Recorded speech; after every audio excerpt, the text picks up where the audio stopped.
प्रिय साथियों नमस्कार। आप सभी को आज की इस चर्चा में आमंत्रित करता हूं। प्रिय साथियों, आसमान का रंग नीला क्यों होता है? Why the sky is blue? आसमान के नीले रंग के पीछे क्या राज है? समय समय पर अनेक वैज्ञानिकों ने इसका समाधान ढूंढने का प्रयास किया। उन वैज्ञानिकों में रेले जैसे वैज्ञानिक हुए और सीवी रमन जैसे वैज्ञानिक हुए, जिन्होंने आसमान के नीले रंग को जानने के लिए और इसी तरह से समुद्र का रंग नीला क्यों होता है। तो प्रिय साथियों, आज की इस चर्चा में इस प्रश्न का जवाब मैं एक नए तरीके से दे रहा हूं।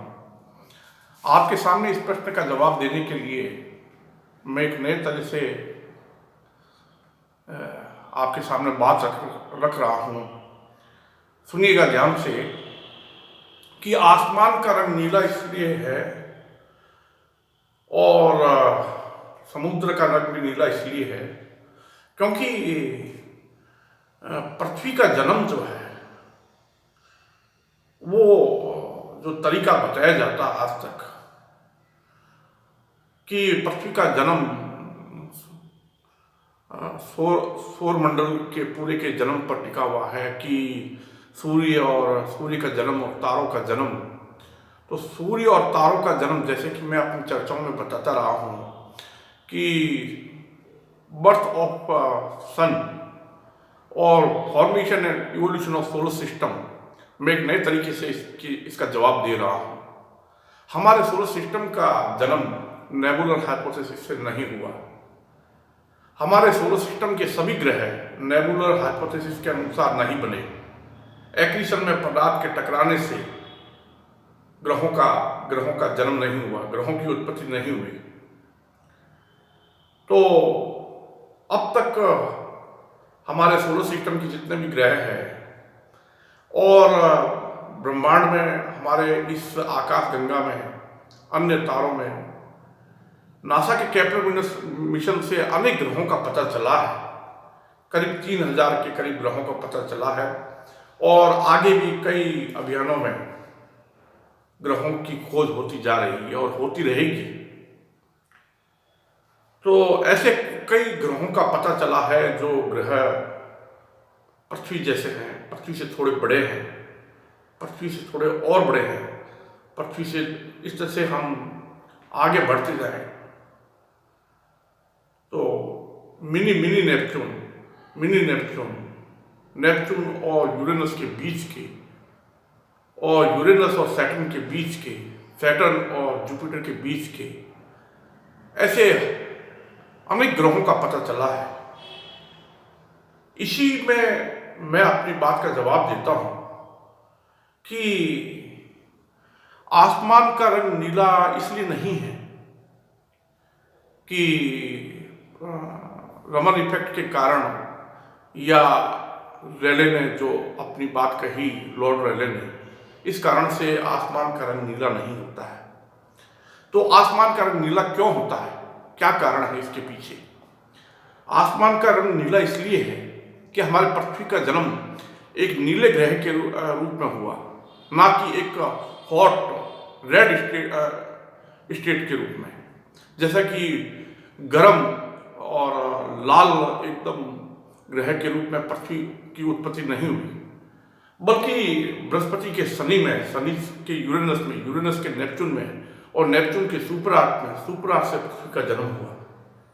आप समझ गए होंगे कि ये नीला रंग कैसे उत्पन्न हुआ पृथ्वी में। पृथ्वी में ये ब्लू कलर कहाँ से आया?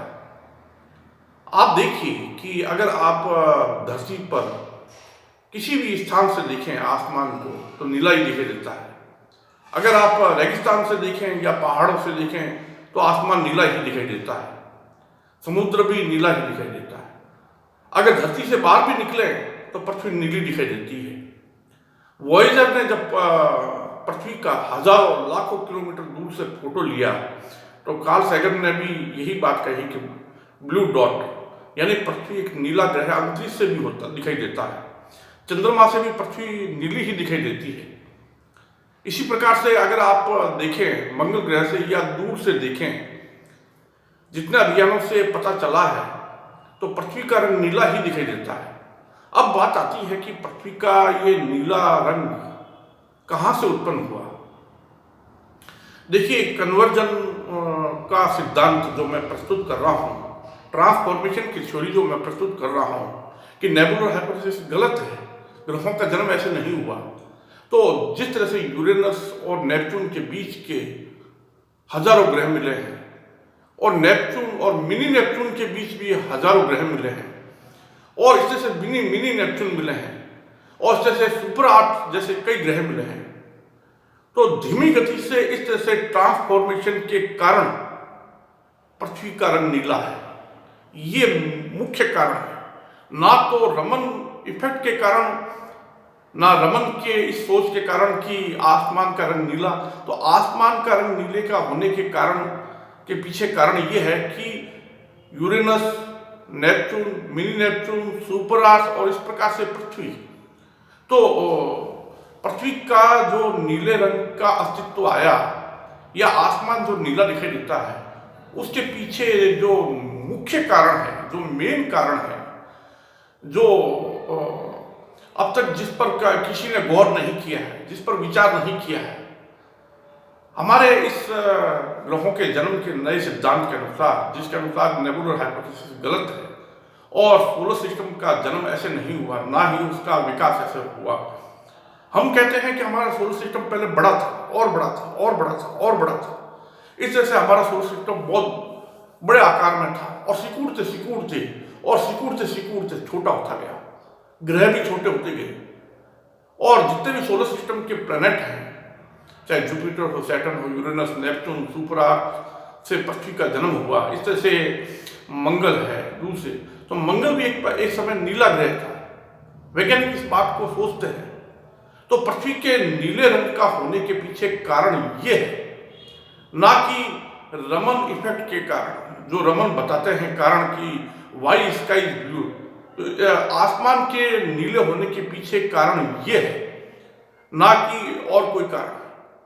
तो मैं जो बता रहा हूं कि पृथ्वी का रंग नीला क्यों हो गया, तो पृथ्वी ऑलरेडी नीले रंग की थी जब वह थोड़ी बड़ी थी, सुपर आर्क थी और बड़ी थी और सुपर आर्क थी और बड़ी थी। इस तरह से वो जब मिनी नेपच्यून थी, इस तरह से वह जब मिनी नेपच्यून से और बड़ी थी, यानी नेपच्यून थी। क्यों नेपच्यून ग्रह नीला क्यों है? वो सूर्य की रोशनी के कारण नीला ग्रह नहीं है, वो अपने आप में नीला है। उससे भी बड़े नीले ग्रह हैं, उससे भी बड़े यूरेनस जैसे। तो वास्तव में आसमान का रंग नीला होने के पीछे कारण ये है। ये कारण, इसी कारण से हमें आसमान नीले रंग का दिखाई देता है, इसी कारण से महासागरों का जल नीला दिखाई देता है और अन्य कोई कारण नहीं। धन्यवाद।